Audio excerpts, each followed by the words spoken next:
ይህንን አንዱን ዓመት እግዚአብሔር በሰላም አስጉዞን አንዳችን ክፉ ነገር ሳይገጥመን በችግራችን ሁሉ እየረዳን እዚህ ያደረሰን እግዚአብሔር ይመስገን። አሜን። እንግዲህ እኔ ወንድም ዘውቱ ትንሽ ልል ማለት አልችልም። እናንተ በጌታ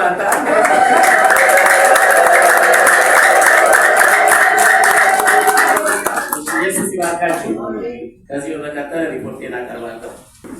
ውድ በእግዚአብሔር መንግስት የልጁ የኢየሱስ ክርስቶስ ዓለም አቀፍ ቤተክርስቲያን ምዕመናንና ጥሪ የተደረገላችሁ ወገኖች ቤተክርስቲያናችንን ለሆኗን ላረጋገጠችበት አንደኛ ዓመት በሰላም በጤና በእውነተኛ አምልኮ በፍቅር በምህረት እንኳን አደረሳችሁ እያል ይህንን ላደረገ ለእግዚአብሔር አብ ለልጁ ለኢየሱስ ክርስቶስ ምስጋናና ክብር ይሆንላል።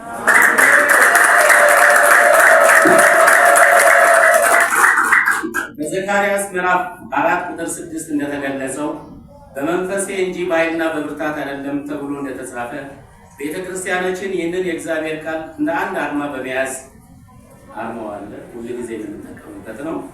በመያዝ በእግዚአብሔር መንፈስ እየተረዳች እነሆ አንድ ዓመት አስቆጥራለች። እግዚአብሔር ፈቅድና ብንኖር ስራው የእግዚአብሔር ስለሆነ ከዚህ በበለጠ ነፍሳት ተጨምረው አገልጋዮችም በዝተው ወንጌሉ ሰፍቶ በስጋም በመንፈስም ተባርከን የምናይበት ጊዜ ሩቅ አይሆንም። ውድ ቤተሰቦች እስኪ ስለ ኢየሱስ ክርስቶስ የእግዚአብሔር ልጅነት በጥቂቱ ልናገር። ምክንያቱም የስደታችን ምክንያት የልጁ ጉዳይ ነው። ሁላችሁም የምታውቁት ቃል ስለሆነ እንዳትሰለቹኝ አደራላለሁ። የኢየሱስ ክርስቶስ ትውልድ ጥንት በነቢያት በትንቢት ድንግል እንደምትጸንስ ወንድ ልጅም እንደምትወልድ ስሙም አማኑኤል እንደሚባልና ይህም እግዚአብሔር ከኛ ጋር መሆኑን ለማስገንዘብ እንጂ ተነገረ እንጂ እርሱ አብ እንዳልሆነ በሚገባ ከመገለጹም በላይ ኢየሱስ የተባለው ከስሞች ሁሉ በላይ ያለው ስም ስለሆነ ነው። እግዚአብሔር አብ ሰማይና ምድርን ሲፈጥር ዓለማትን የፈጠረበት ቃል እሱ ሥጋ ሆኖ እነሆ ለእኛ ሲል በቀራንዮ መስቀል ተሰቅሎ ደሙን አፍስሶልን የመዳንን ስርየት እንድንጎናጸፍ አድርጎናል።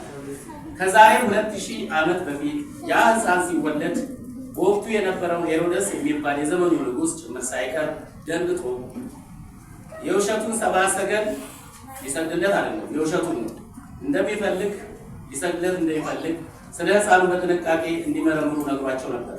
ሆኖም ግን ወደ እርሱ እንዳይመለስ በሕልም ተረድተው በሌላ መንገድ ወደ ሀገራቸው ሄዱ። ሄሮድስ ግን ሕፃኑ ሊገድለው ይፈልግ ስለነበር ዮሴፍ የጌታ መንፈስ መልአክ በሕልም ታይቶ ሕፃኑና እናቱን ይዞ ወደ ግብፅ ሸሸ።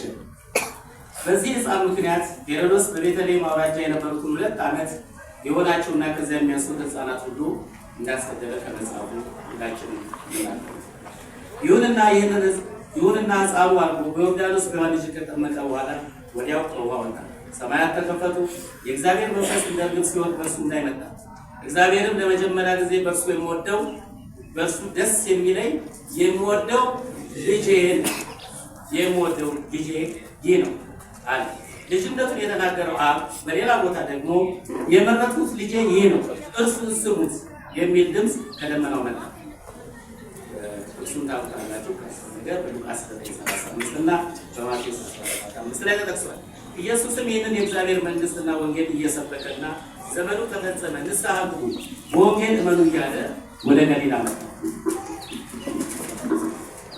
ይህንን ሕፃን ነው እንግዲህ ልጄ የተባለውን አባት ነው ተብለን በተሳሳተ ትምህርት ለረጅም ጊዜ እድሜያችን ሊጨርስ ነው።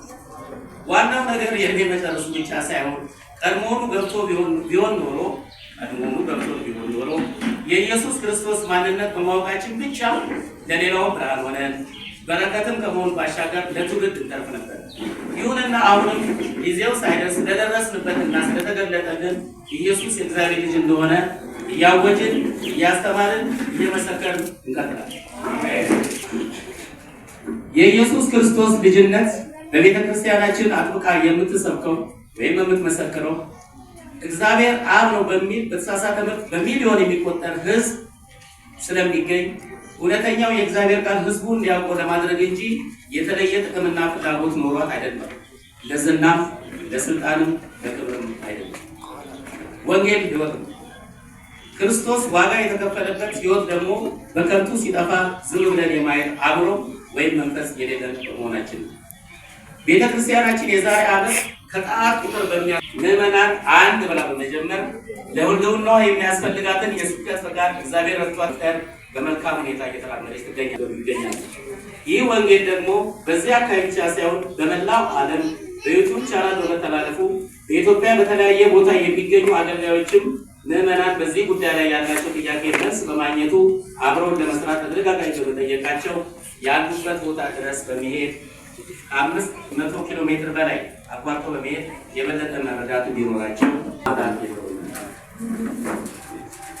በመጨረሻም በዚህ የአንድ ዓመት ጉዞ ከተለያየ አይነት ሁኔታ ለረዱን ምስጋና ለማቅረብ እወዳለሁ። አንደኛ ከምን ጊዜውም በላይ ይህንን እውነት የገለጠልንና በጉዟችን ሁሉ ከኛ ጋር በመሆን እየሰራ በቅዱስ መንፈሱ ለመርዳን በነገሮች ሁሉ ጸንተን እንድንቆም የረዳን ለእግዚአብሔር አብና ለልጁ ለኢየሱስ ክርስቶስ በድጋሚ ምስጋናና ክብር ይሁን።